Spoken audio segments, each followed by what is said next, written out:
دوستو یہ جو ذکر مدینہ ہے یہ اصل میں یہ محبت مصطفیٰ کا مرکز و محور ہے۔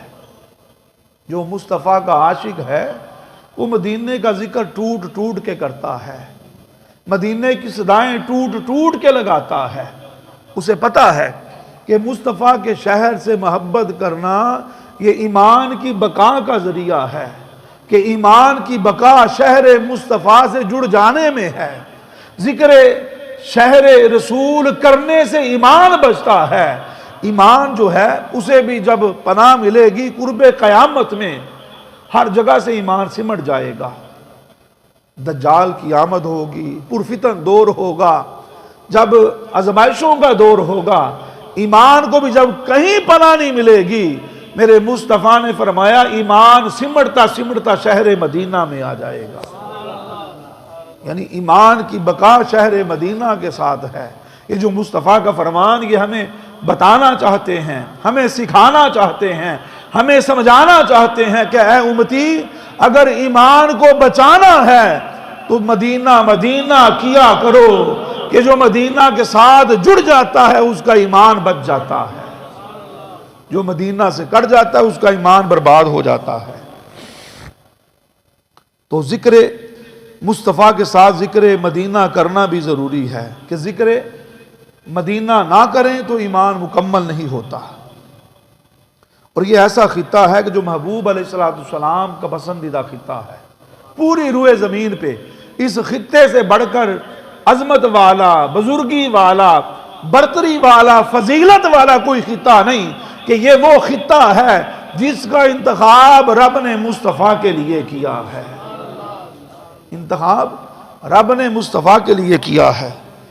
یہاں تک کہ آقا علیہ السلام کا وصال بھی اسی شہر میں ہوا۔ تو اسی نسبت مصطفیٰ کی وجہ سے عاشق کہتے ہیں کہ مکے کے اندر اللہ کا گھر ہے، بڑی عظمت ہے اس کی۔ مکے کے اندر صفا مروہ ہے، بڑی عظمت ہے۔ سیدہ ہاجرہ سلام اللہ علیہ وہاں پہ دوڑ لگاتی رہی۔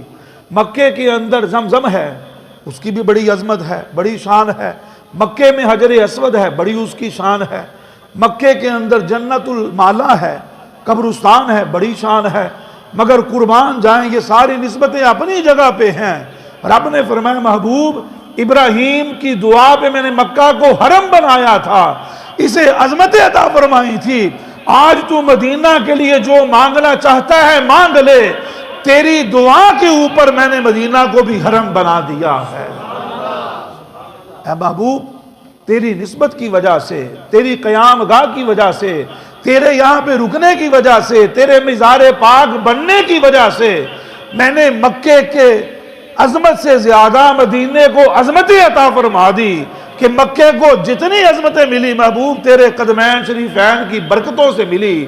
اب تو مدینے میں آ گیا، اپنے در دولت سے منبر تک، محراب تک تیرے بار بار آنے اور جانے کی وجہ سے میں نے اس ٹکڑے کو جنت کا ٹکڑا بنا دیا ہے۔ یہ جو مصطفیٰ کا فرمان ہے کہ ما بین بیتی و منبری روضۃ من ریاض الجنہ، اصل میں مصطفیٰ فرمانا یہ چاہتے ہیں کہ اے کائنات والو تم جنت کی دعائیں کرتے رہتے ہو، نیک اعمال کرتے ہو، روزے رکھتے ہو، نمازیں پڑھتے ہو، صدقہ خیرات کرتے ہو، پھر کہیں جا کے تم جنت میں جاؤ گے۔ اگر دنیا کے اندر جنت کا ماحول دیکھنا چاہتے ہو، جنت کی برکتیں سمیٹنا چاہتے ہو، اے کائنات والو رب کا فرمان ہے کہ مجھ محمد کی بارگاہ میں آ جاؤ، میں حکم دیتا ہوں آ کے ریاض الجنہ میں نفل ادا کرو، گویا ایسے ہی ہے جیسے جنت میں نفل ادا کر رہے ہو۔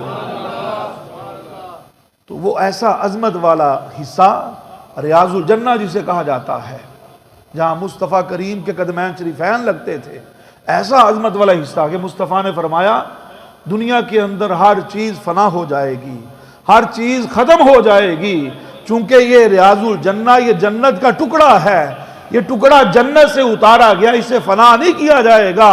جب قیامت برپا ہوگی اس سے پہلے اللہ پاک اسے آسمانوں پہ اٹھا لے گا۔